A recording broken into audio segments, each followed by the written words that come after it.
Hello everyone, and thank you so much for joining in for the next Acchutha's Inspire series. Today we have Dr. Premnandhini Satgunam, who is going to talk on her baby, I would say, about the pediatric vision screener or visual field screener. About Dr. Premnandhini, she received her bachelor's from Elite School of Optometry, and then she completed her master's and PhD from in vision sites from Ohio State University, USA. She had completed also her vision rehabilitation postdoc fellowship at Schepens Eye Research Institute, Harvard Medical School, USA.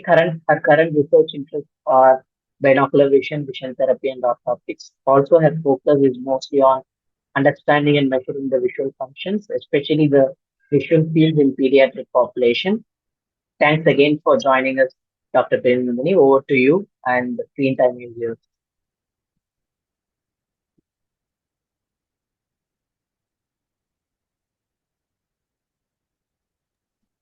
Yes. Thank you. Over to you, Okay, Dr. Premnandhini. all right. You can hear me, right?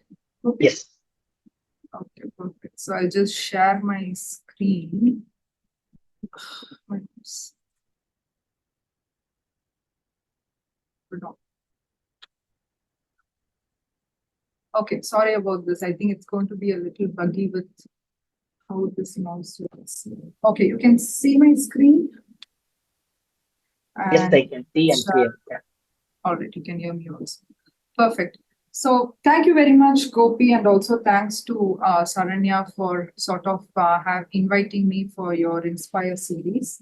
So Saranya was my mentor teacher when I was in Sankara Nethralaya. So I also sort of am happy to give this talk to Acchutha on that ground as well. So the organizers actually gave me this title and then asked me to sort of talk about this journey. I do have to disclose this anytime I talk about this device, which is that we have a US patent and an Indian patent on this particular device. And interestingly, this whole talk is anyway going to be about the device and how we went and did patent and all of that. So I'll cover grounds on that. This is a reminder for myself that I love to show this YouTube video. So before I talk about the device, let me just go to the YouTube video.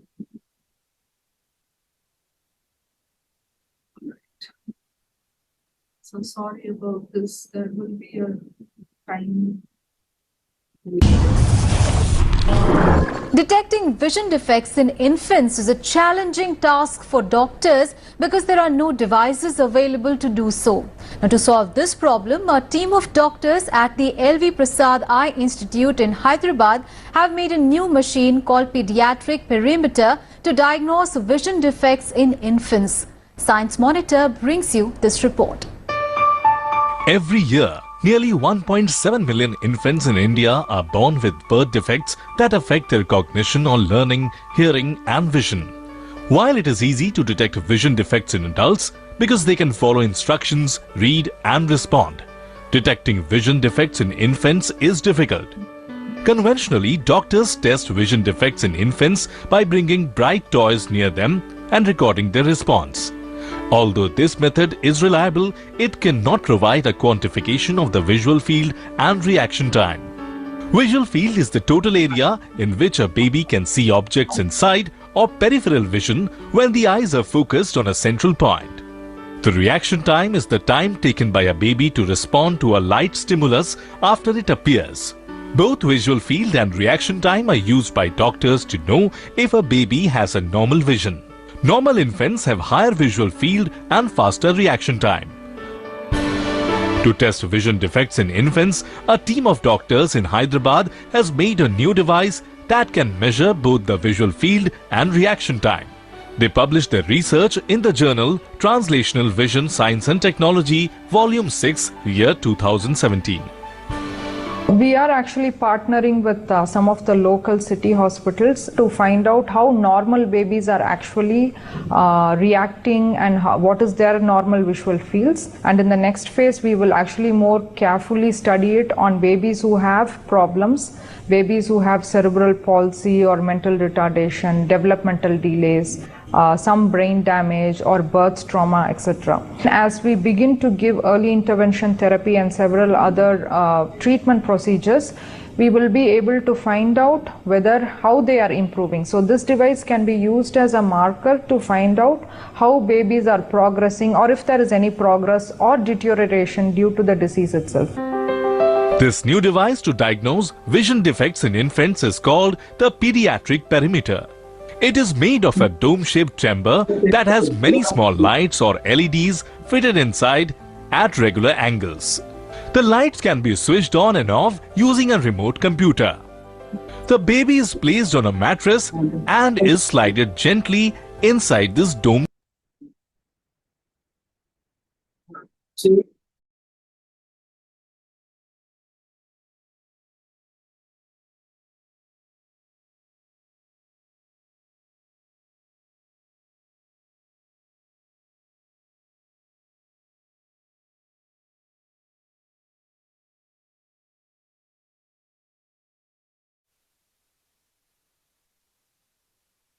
Is recorded through an infrared camera, which can work in dark.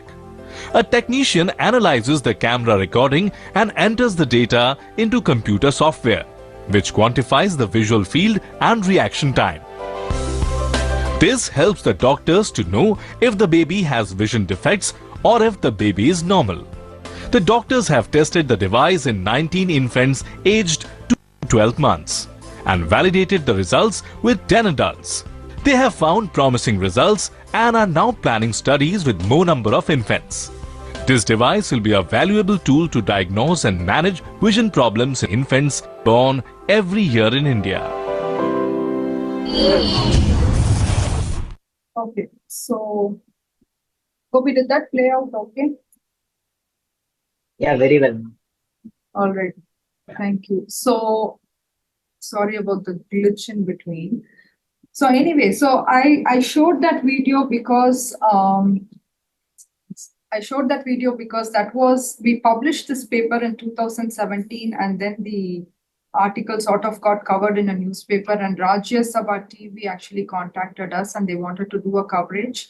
So I don't know how many of you are actually aware about this TV. There is something called Rajya Sabha TV, just like how you have Lok Sabha TV. And so they have this program called Science Monitor where they pick up articles published by institutes in India, and then, whichever is interesting to them, they come and do a quiz on it.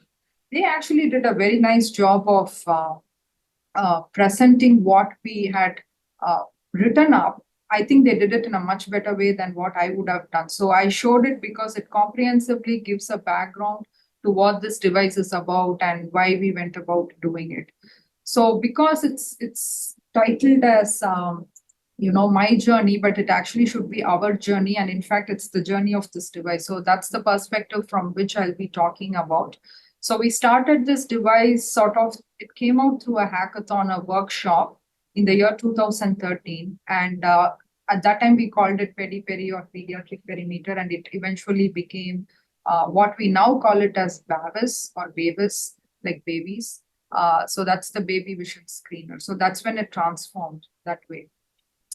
I don't know how many of you are familiar with this African proverb. It says it takes a village to raise a child. And I should add that it actually takes a universe to do research on children. Okay, so I'll be introducing you to all those different planets, the stars that needs to be aligned in order to be able to reach where we reached with this device. So in the form of an acknowledgement, the first major thing is you need to have funding. And we have been pretty lucky in getting some sources of funding in order to be able to pursue and work on this device for these many years, now close to 10, 11 years. And we also have external partners. And like what I mentioned in that video, we work with the local children's hospital in Hyderabad here, Nilufar Hospital, Fernandez Rainbow. We also have referrals from CAR Hospital. The neurosurgeons over there refer some of their patients to us.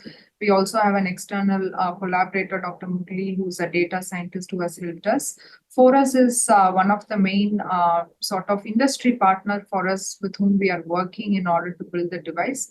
I would go over the list of people who have helped us. It's actually a very comprehensive list, so I might miss out on some people. But internally, it's very, very important that you get the support from the Parent Institute. And of course, none of this work is possible if parents and infants have not participated in the study. That's just an highlight, because when Gopi sent me the list of questions, I did see that people had asked about the cost for the device. So we are still working with the industry partner. It's yet to come out as a commercial device. So presently, I wouldn't know what the cost is. So even I'm curious to find out what the cost is. So I just want to sort of, show some pictures and acknowledge people internally in Hyderabad who have been instrumental in this. The person whom you see who is sort of gone under the dome in a prototype mode has been the oldest baby ever to see these lights under the dome. It's none other than Professor D. Balasubramanian. For those of you who do not know him, there is a Wikipedia page. Do go check him out, because he's such an influential and important face of science for India. He's been recognized by French government with the Chevalier Award and all that for his contributions to science. And of course, our chairman, Dr. G.N. Rao. So at the time when we started this project in 2013, he was the chairman and he was the director of research. And I think they both are such visionaries that they are so willing to take risks outside the comfort zone of an eye hospital, so to say. So that's very important. And the next key people are Dr. Virender Sangwan and Dr. Ramesh Raskar, who is the director of MIT Media Lab. And so Ramesh and Sangwan actually were attending a conference. They got bored, so they stepped out. And then they were chatting over a cup of coffee, and they decided that they need to do something more interesting in these conferences, like a workshop type, bring in real world problems, have engineers talk with doctors. So Ramesh is an engineer. So Dr. Sangwan is a corneal ophthalmologist.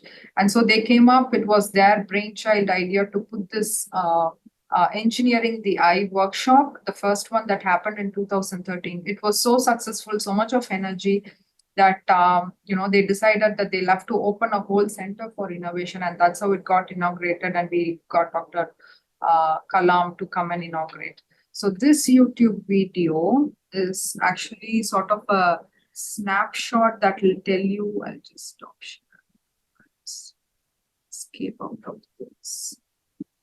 And I will just show you real quick. It's a shorter video on the very first workshop that we did.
So henceforth, I think we should be all right.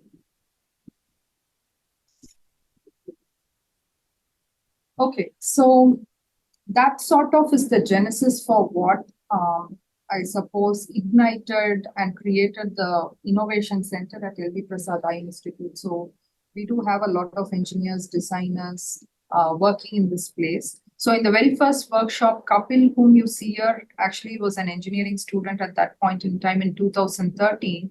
And he got very inspired working on this device. So he came from VIT. He's actually from Hyderabad, but he was studying in VIT Vellore. So he went back. The whole hackathon happened only for 1 week, and we sort of prototyped to get a device. And when Kapil went back to VIT, he came back for his holidays and he brought two of his other friends to sort of come back and work more on the device. So there was a lot of enthusiasm. Then we had a second hackathon on which we improvised the device. And then from then on, since we had the Center of Innovation and we had in-house engineers and designers, so we could actually work a lot more with this device.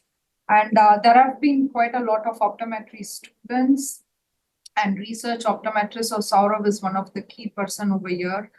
Koti and Sandeep are engineers.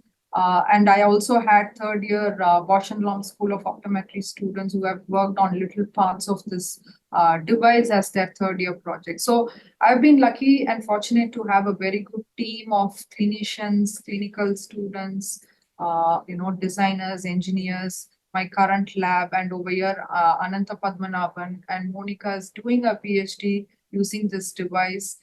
And few others who have, Titi is a PGD student who has looked at data from this device. So this is the vibrant lab that is there now, but there have been a lot of people's footprints, handprints, in order to get the device to where it is. They are the ground workers, but we also need the support of the higher management, and all the people's faces whom you see are very instrumental in getting this going. So presently our Director of Innovation Center is Dr. Ramesh K. Kunya, and we have Mr. Ratnam, who also helps me with this project. And I get a lot of support from Ishwar Sudhir, engineer, and Sahiti for writing grants and managing grants and all of that. So over these years, we have been lucky in being recognized and winning prizes. So this is the BioAsia Innovation Award that I received from Professor Ada Yonath, who's a Nobel Prize winner in 2009 for chemistry. And then we got invited to Rashtrapati Bhavan to display our device one time. That was picked up by the Hindu newspaper. And then Arbo, a couple of years back, also recognized the work that we have been doing. So that sort of is like the big picture to say where we are now, but then since it's supposed to be a journey, I sort of wanted to give you some snippets on how this idea started. So when I came back after my postdoctoral work with Professor Eli Peli, by which time I had published this paper. So I came to LV Prasad Eye Institute in 2012. And by the time I reached here, we were getting this paper out.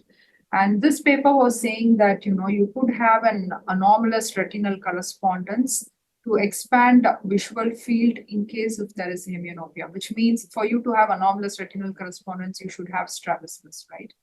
So when I joined LVP, I actually was asked to test this child who had cerebral visual impairment. The child had delayed milestones, and I noticed that he had strabismus as well. I just did a quick confrontation perimetry, and I found out that this child actually had a hemianopic field loss in the direction of where the eye was turning out. I was sort of very sensitive about this field loss because of the work I did. And when I was doing that work, I realized that very many people actually, especially children, if they have congenital hemianopia, it goes unrecognized. Till as adults, they pick it up as a cosmetic blemish because of that tropia. In which case, there are studies that indicates that they should not be undergoing that strabismus surgery because it becomes a contraindication. So I always had this thought that, we need to have something to pick up visual fields and visual field defects in children, especially who have special needs, who cannot by any means of method do a regular testing with Humphrey visual field. So till I did this confrontation on this child, neither did his rehabilitation specialist nor his parents knew about his field loss. And the parents had actually taken this child to Bangalore for some stem cell therapy, got something injected into the brain. So, so they wanted to come back and see if his vision has improved. But till I did that test, we really didn't know this child had this issue. And he, of course, was a little sort of delayed in his walk. And although they didn't report that he was bumping into objects, so it very well could be that this is a congenital hemianopia and he sort of got adjusted well growing up with it. But the point is, we really do not know of many children who present in pediatric ophthalmology clinics with strabismus, and a minuscule of them could actually have a hemianopic field loss. So this video wouldn't work, but that's okay. So the point is, when the workshop happened, when Dr. Ramesh Raskar and Dr. Sangwan put together, and as clinicians, we were bringing out problems which the engineers could solve. So we sort of brainstormed, and I said that I want a device where I want to measure the visual fields for children. So in the very first prototype, when we tested the earlier video that didn't play, actually had this child who was 1.5 to 2 years old, and the parents did not know if she had any vision at all. So when we put her under the dome, under a prototype, we found out that she actually could follow the light. And everyone was surprised, including the rehabilitation specialist, because most of the time the child always had a face down position. So one thing we realized is it is a promising device, and we could actually test quite a few babies who are coming to our rehabilitation center. So this child was 9 months old, and he actually had like a minus 28 diopter of myopic error in both eyes. Okay, but I just put him in, and I thought, okay, let's just see what this child would see. And he actually sort of did pretty well. I could pick some isopters, and I really thought he wouldn't see because of his refractive error. So I was surprised. I refracted, and then I also asked for an atropine, and he was actually only minus 20. Now, when I say that he was wearing a minus 28 and he's actually only minus 20 diopter of his power, you might think that's not a big deal. But if I were to say this baby, who had a plano power was given a minus 8 diopter spectacles, then you will feel that's a crime. Okay, so two things came out of this. One, in spite of having very high refractive error, you are still sensitive enough to look at lights and go for it. And for two, of course, the proper refraction is. So the thing is, we realized there is value in this sort of idea and device, and we wanted to now develop something more serious, more rigid, because our earliest version of the prototype was just a folding cloth of sorts. It was more like a tent. And so we went with a more rigid calibration LED. So Dhruval, whom you're seeing here, is actually a designer, and this was his master's project. So he literally built this whole device. And we used that device. So this is the earlier tent version. And then we had one more prototype. And then we went in for a bit more robust device. After we built a more robust device, and that's the paper that we published, for which we got the coverage from Rajya Sabha TV. So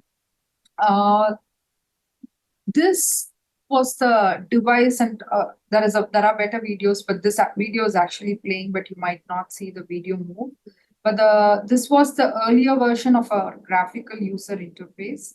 I think there were some questions that Gopi shared in asking, like, how do you know how the baby is fixating and all of that? So we have internal sort of a protocol. This red cross that you see, we try to align it at the center in case if you're doing a binocular visual field. Else, we try to put it closer to one eye in case if the eye is patched. We have fixating lights. We have different protocols of how we test how quickly the baby is looking. And we also have a test called kinetic perimetry, and that's what allows us to plot the isopter. So I'll show you some example videos, and the bottom line to all of this is you can actually end up plotting a whole visual field isopter on babies as young as even 3 months of age or even younger. I think the youngest that Monica, my PhD student, has tested is like a 29 days old child. The baby had congenital cataract, and we wanted to understand how much of visual function the child had. So with the robust device, we took it to Fernandez Hospital. We wanted to first understand normal babies, time that they take to look at these targets. And one thing we understood is there is an age trend. There is a lot more variability in younger infants, and they become a lot more tighter in terms of their distribution. And also, they get faster to look at these light stimuli. So, that's a paper that we published. And through this process of testing 160 babies or so, we realized we can tweak our device even further. And this is the present version or the graphical user interface of the present version. So these are stimuli that we call as quadrant. It will help us to immediately at least understand that is there a gross visual field loss or not. Okay, so there are light stimuli coming in each quadrant, and you can see that the baby is nicely fixating towards that. So this is the grossest form of testing. And then we can actually fine tune the stimuli, show only one meridian at a time. And you can see that the baby still gives meaningful look towards the direction of the stimuli in which it is coming. So these are not random eye movements. These are movements that are very specific towards the stimuli. And this is the kinetic visual field where just a single spot of LED would light sequentially. And then when the baby makes a meaningful eye movement towards the target, then the examiner registers that stimuli, and then we can map out the whole eye software. Okay. I think there were questions that Gopi shared that asked, how do you know the baby is really looking? Isn't it difficult and all that? Some babies, like this baby whom we call as angel babies, can do it without crying. But interestingly, even when the baby cries, actually, they still will look towards the light because it's such a powerful stimuli. Our dome is completely covered, so all the visual clutter in the external environment is cut off, and you're doing in a dark room, so the light becomes a compelling stimuli for them, and it's very reflexive. They do look, so it's not too difficult to actually look at these eye movements. I'm going to show you some examples where I told you that we get referrals from our neurosurgeons. So these are patients who have a pharmacorefractory epilepsy.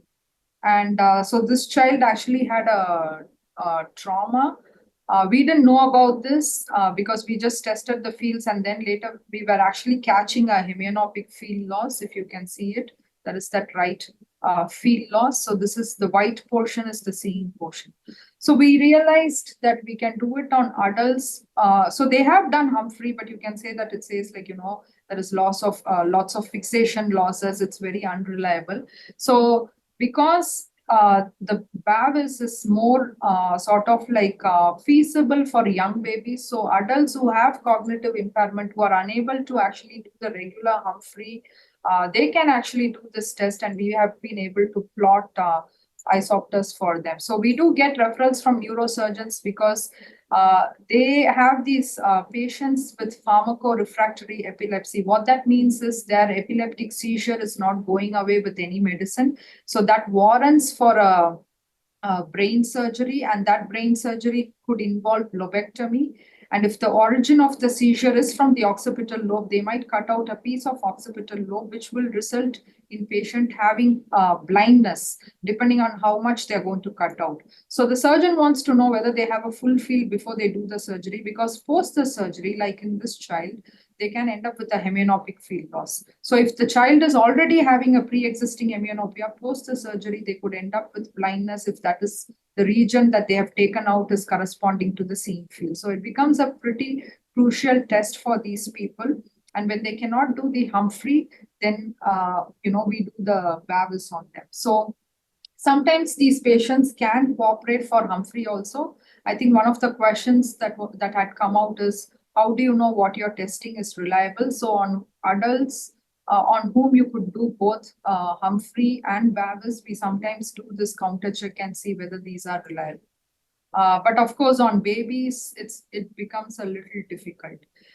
What we realized, and the reason why we started calling it as BaViS instead of just a perimeter, is because you could do much more than just perimetry. So I'll just quickly In this video, we present a case of a 4-month-old boy accompanied by his mother to participate in a larger study to test visual fields.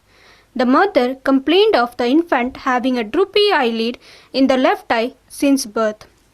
The infant was placed in a supine position on the mattress on the pediatric perimeter dome so that his face was focused by the infrared camera. The infant's eye and head position were captured on the graphical user interface. On the video screen, the image is laterally inverse such that the infant's left side faces the examiner left side and vice versa. The fixation light of the pediatric perimeter was turned on and the room light was turned off. Grossly right upper eyelid retraction with ptosis in the left eye was noticed during the testing of the infant. No anisocoria was observed. Upon presentation of the static targets in the four-quadrant of the dome, it was observed that the infant gazed to the left lower, right lower, and right upper quadrant, and consistently missed the left upper quadrant target. Targets were also missed when kinetic targets were presented in the superior portion of the dome and not in the inferior portion of the dome. The examiner also observed a change in the palpable fissure height of the left eye with jaw opening or when infant hand was inside his mouth. The eyelid movement was seesaw in nature. The infant was referred to a pediatric ophthalmologist in a tertiary eye care center to correlate the video findings clinically. The Taylor visual acuity of the infant was 2.40 cycles per degree in both eyes and equally prefers either eye for fixation with no significant refractive error. On examination in the clinic, the infant was noted to have left eye mild ptosis with Marcus gun jaw winking phenomena and hypotropia. The motility assessment was difficult owing to poor cooperation of the infant in the clinic. There was resistance to occlusion of either eye. There was no pathology observed in the posterior segment with dilated fundus examination. The pediatric perimeter video recordings were reviewed, and as the infant consistently missed the target in the superior part of the visual field in the left eye with limitation of elevation along with Marcus gun jaw winking phenomena, an ocular motility disorder of monocular elevation deficiency was made. At the subsequent visit after 3 months, the pediatric perimeter recordings showed full extraocular motility in the left eye, and hence the diagnosis was changed only to congenital ptosis with Marcus jaw winking phenomena. The most likely explanation for missing the target in the left upper quadrant on the first visit is because the left upper quadrant belongs to the left eye's superior temporal visual field and right eye's superior nasal visual field. Because the left eye had ptosis, the superior temporal visual field was obstructed, and in the right eye, the stimulus extent of the presented target was greater than the 4-month-old infant's usual. So the reason I'm also showing this video was there was a question that Gopi had shared, which asked like how does the visual field develop and all that. So this graph actually is taken from Velma Dobson's paper 1998.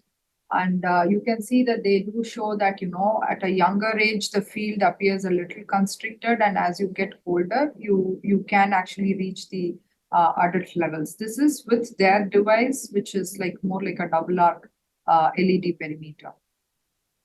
Superior nasal visual field extent. Pediatric eye examination is challenging because of lack of cooperation and shorter attention span in infants. The presence of congenital ptosis in younger infants might predispose as superior visual field defect and could also masquerade as a limitation in elevation. This video highlights the use of pediatric perimeter device for unraveling the mystery of congenital ptosis and monocular elevation deficit in an infant, which is challenging in a routine clinic. So one thing, as I said, is as we tested more BaViS, we realized that it's a device that has a lot more potential than just being a perimetric device. So that's one of the reasons why we decided to call it as BaViS. And we have modified it quite a bit, testing only fewer meridians. We have refined our protocol on how we present targets, and we've also refined the protocol on how we analyze the target. So I think the earlier video sort of showed you what are all the kinds of targets that are there. And this video is sort of the same thing, so this is how the device in its present form looks. Of course, Forest, our industrial partner we are working with, would come up with something more, I suppose, pleasing to the eyes. So this does look a little crude and prototypish as of now. But there are these different stimuli, and we do validate the luminance of these LEDs. We try to standardize few things before we test. In terms of how do you know what you're measuring is correct, we would know only when we have a comparable gold standard. And as of now, that is just Humphrey. But you don't have anything for infants other than those historical studies. But our target and our testing style and type and presentation are very different. So we need to come up with our own sort of nomograms, and that is what the lab is presently focusing on. So this has been the journey for this device, and I'll thank you for your attention, and I will see if I can answer the other questions that were asked and that were shared to me. So I'll stop the share, and I can. Hope you want me to sort of look at the questions and see if I've covered Yeah, everything. yeah. I think you have covered most of the questions. Okay. Yes. So, yeah, I'll try to pull out that. And of course, if people have any questions, they can put it up in the chat box as well. Yeah, so I think the challenges and the cooperation are things that we have covered. And the age group, I told you that it can be used as young as, few days old to as old as anyone, essentially. If they have a cognitive impairment, we could do that. Somebody had asked how to check vision screening, CVI, cerebral palsy, autism, ADHD.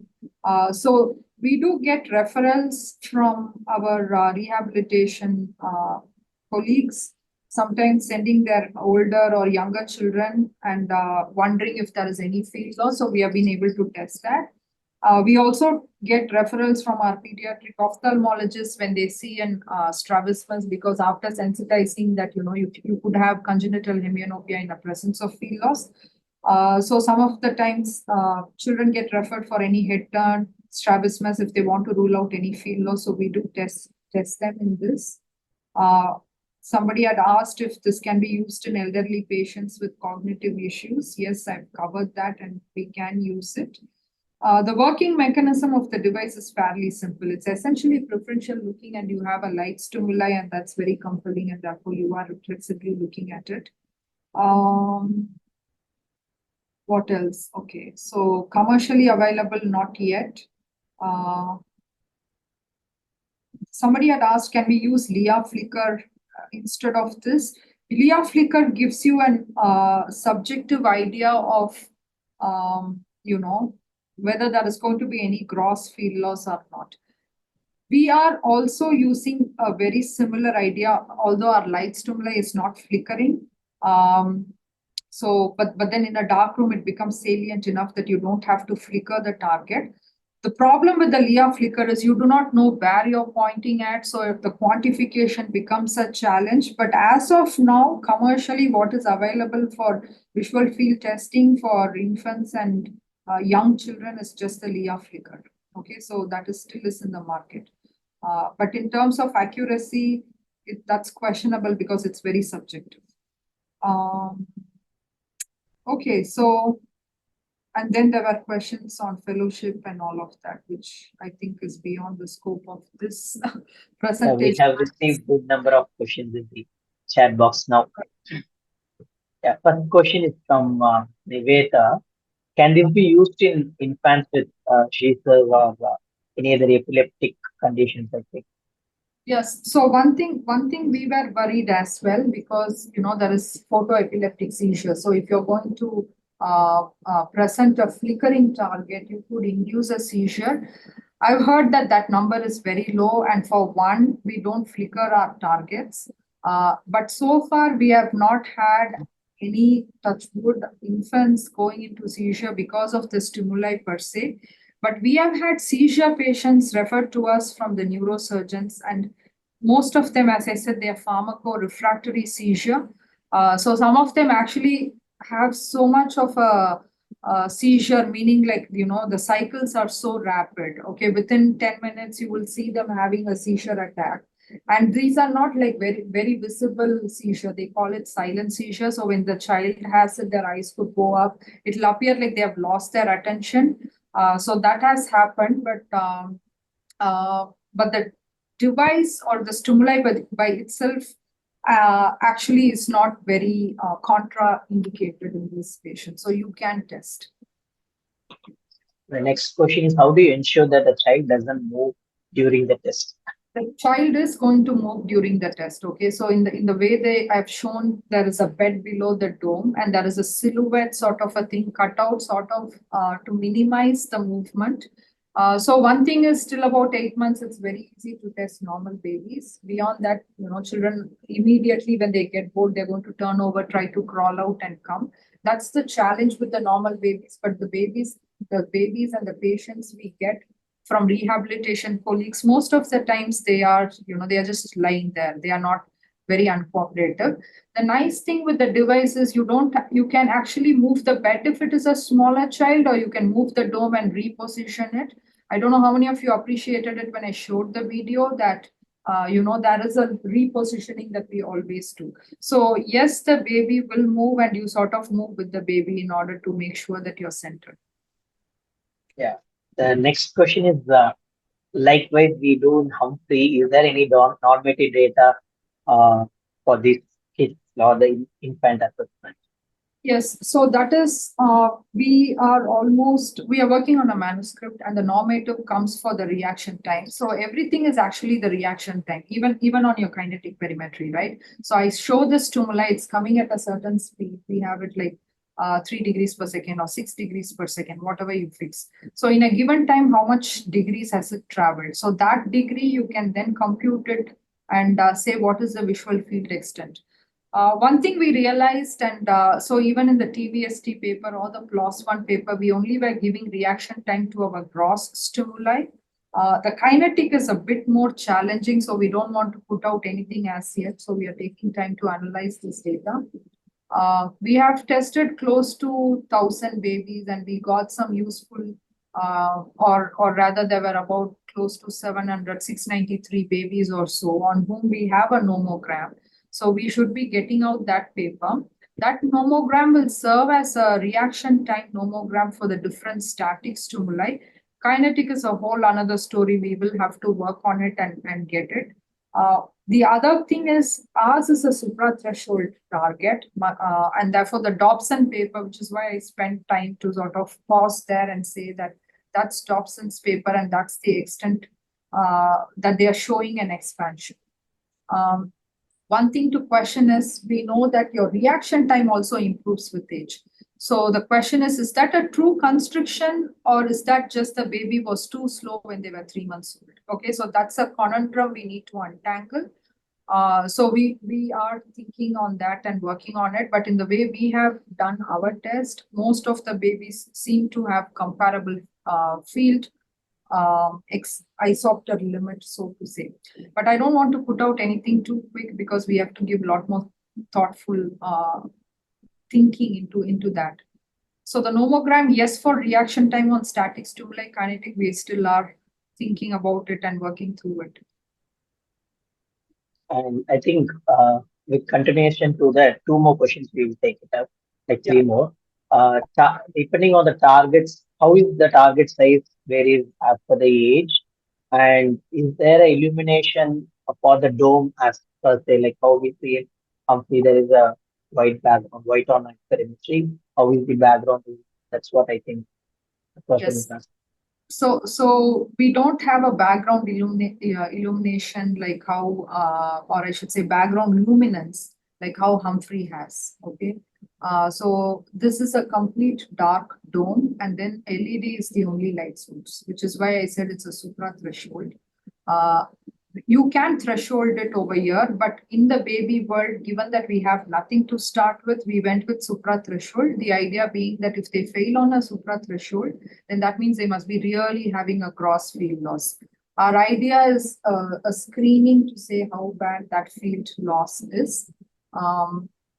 In the future, maybe we can threshold and get it very closer to even picking up a little bit of, I suppose, moderate field loss. I'm not sure how well you can pick up mild field loss, but again, you need to ask the question in a baby world, what is it that I'm more interested in? Because if it is an adult and I can still figure it out, I would rather use the Humphrey.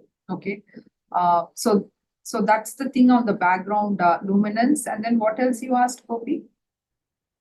With respect to the target size, like if it is a Target 1 month size, yes. child or No, so ours is so again goes back to the same keyword that I'm going to say, supra threshold. So it's comparable to almost like a 3-4E, but it's brighter than your Humphrey target. So it sort of is good enough to be a supra threshold. So there isn't any very specific target size. The target size goes by the LED, but remember it's a light source that's coming and it has its own dispersion angle and all of that. So it's big enough, and if they miss that, that means they really have a profound loss. yeah. So this question is from Chandrika. Why are we not tapping into the retinal sensitivities, relying only on the reaction time? If you want to tap into retinal sensitivities, you have other devices to tap into retinal sensitivities. You could do ERG and all of that.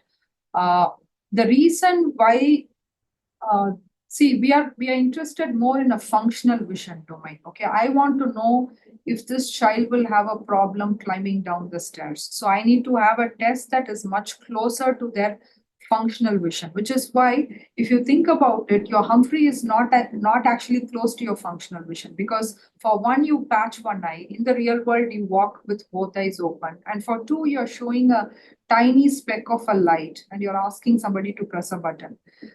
So your confrontation perimetry is a lot more closer to your functional fields rather than your Humphrey is, because when you move your hand, right, you're getting that to be more realistic in the real world out there.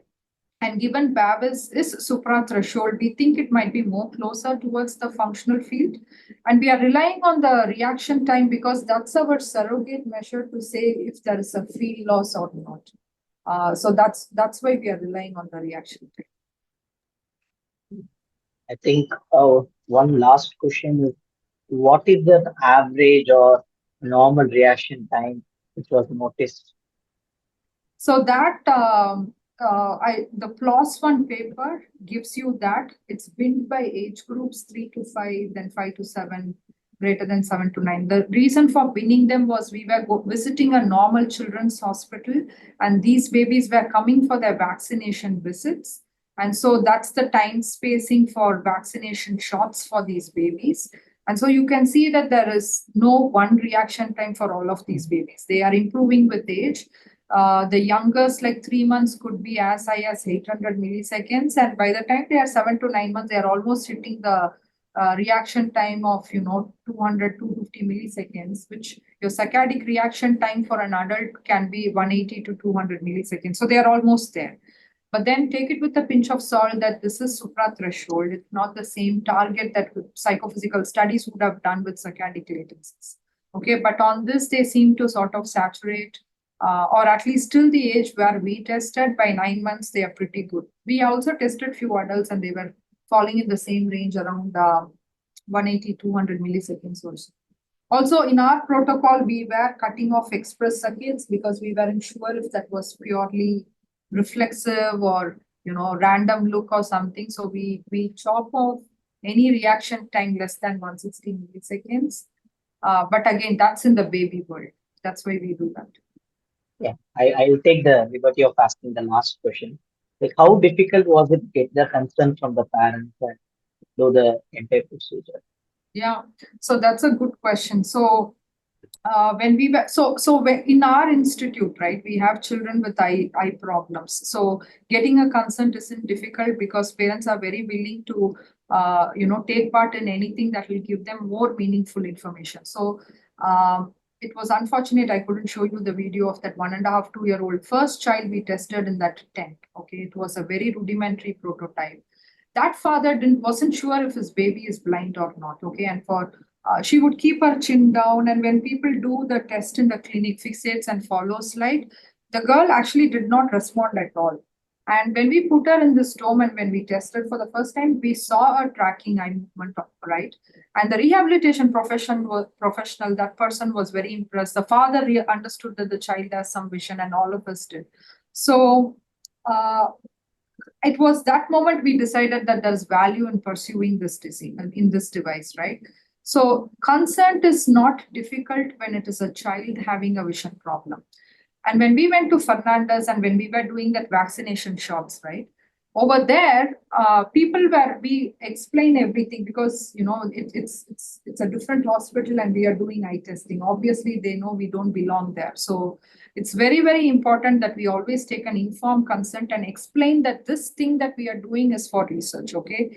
And Fernandez is a high-profile hospital. People who come there are well-educated. They know what they are getting into. So when we explain, they are actually initially there is like, okay, is there anything that will harm my baby? That sort of a question is asked. We had a dermatologist, I had a dentist parent, and they asked me, is there any UV in this?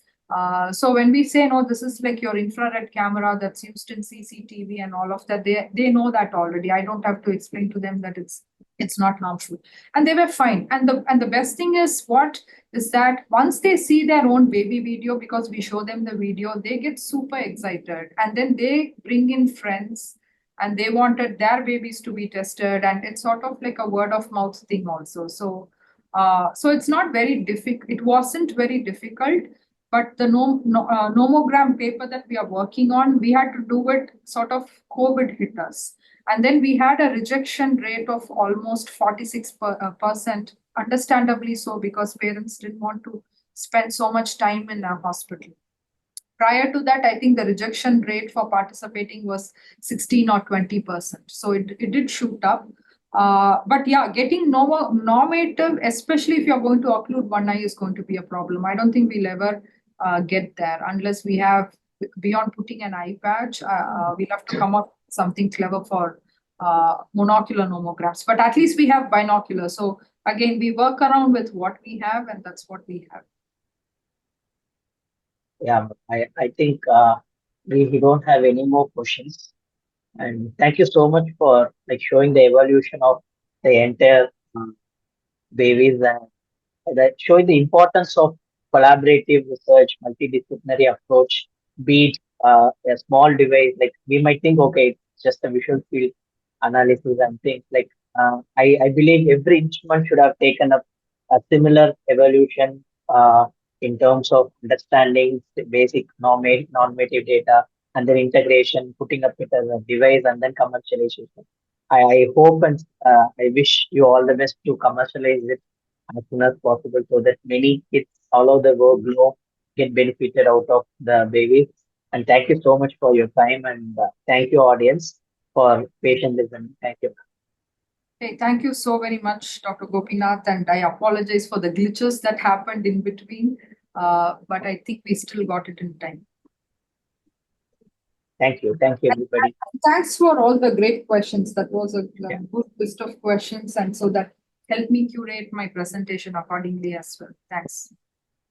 Thanks everybody, and we'll see you in another Acchutha's in Space series. Bye bye. All right, thank you.